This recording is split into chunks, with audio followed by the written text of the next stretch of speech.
Менің достарым, менің көрермендерім, қараңыздар. Біз мына жақта үлкен осындай базардың ішінен деймін қалай айтады. Арнайы машина сататын осында орындар бар екен. Біз алдында осылардың барын аралағанбыз. Енді мынау сайт деген нәрсе жазды ғой, колеса сияқты сайт.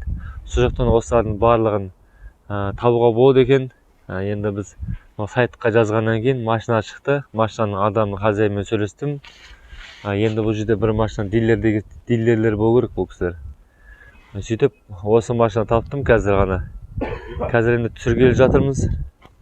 Енді бұл 2018 жылы шыққан Hyundai Ioniq дейді біреулер. Жалпы айтқанда электрокар машинасы. 형님 이거 1000개만이요? 네, 전기. 1000개만.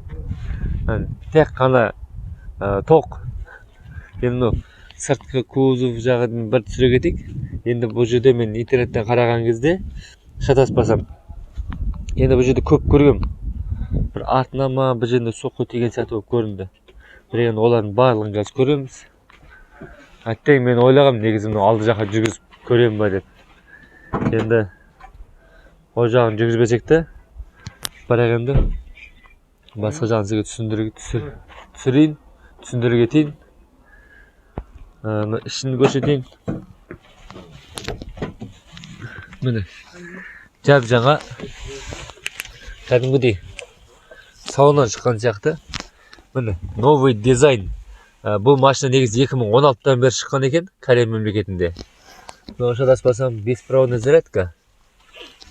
Енді подогрев сидений, жылытқышы, желеткіші, мод драйв, режим движения, вождение дейді ғой. Подогрев руль, парктроник барлығы бар. Бұл жерде бұл артықшылығы скоростьқа салмайсыздар. Қолмен, яғни. Енді бұл жерде кнопкамен дамыған заманның ағыммен бірде жүрек бәріміз. Енді бұл машина мінбесек те, бірақ қандай машина шығып жатыр, не болып жатыр бәрін білік. П, Д, Р, Н және паркинг.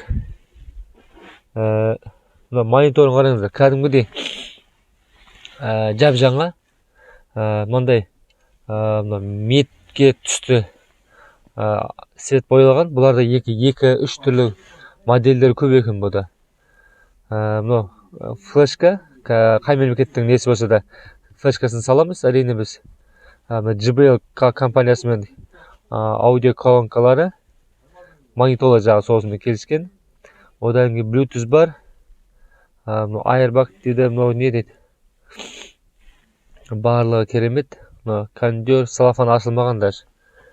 Мына жақта мультируль, круз контроль барлығы бар. Кәдімгідей шынерік. Міне есіктің жанында память сиденье. Кәдімгідей бір бизнес класстағы машинаны былайша айтқанда функциясын бәрін салып қойған. Енді қайсы лепесток дейді.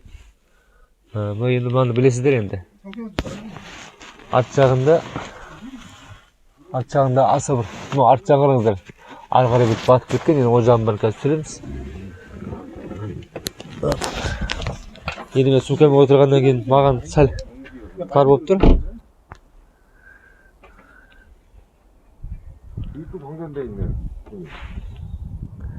Қазір кішкене қарамы кетті.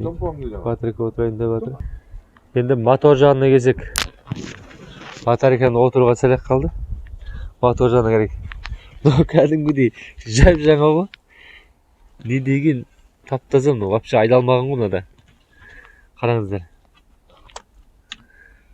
Кәдімгідей жап жаңа. Енді оталдырып бір зарядтап көрсетейін деп жатыр.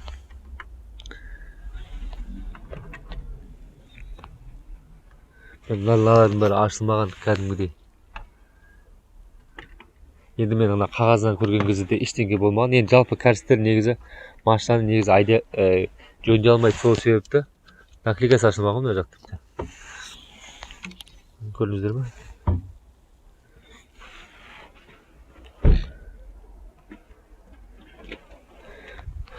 Қараңыздар. Кәдімгідей маяқ басқа ештеңе болып тұрған жоқ, тап-таза. Пломбасын барлығы алынбаған.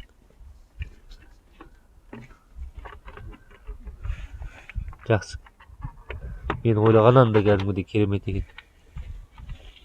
Бұл машинаны енді біз мынау қырғыздар түсіріп жатқаннан кейін неге біз бұндай машина түсірмеске? Негізі біз алдында бұны аукционнан көргенбіз, бірақ енді біз бұны чисто таза тоқпен жүреді деп ойлаған жоқпыз. Ол кезде енді жылы ескердім. 2000 қай жылға? 2016 ма еді? Сол жылғы еді. Міне Blue Drive деген несі бар? Значогы. Енді арт жағын бір түсіруге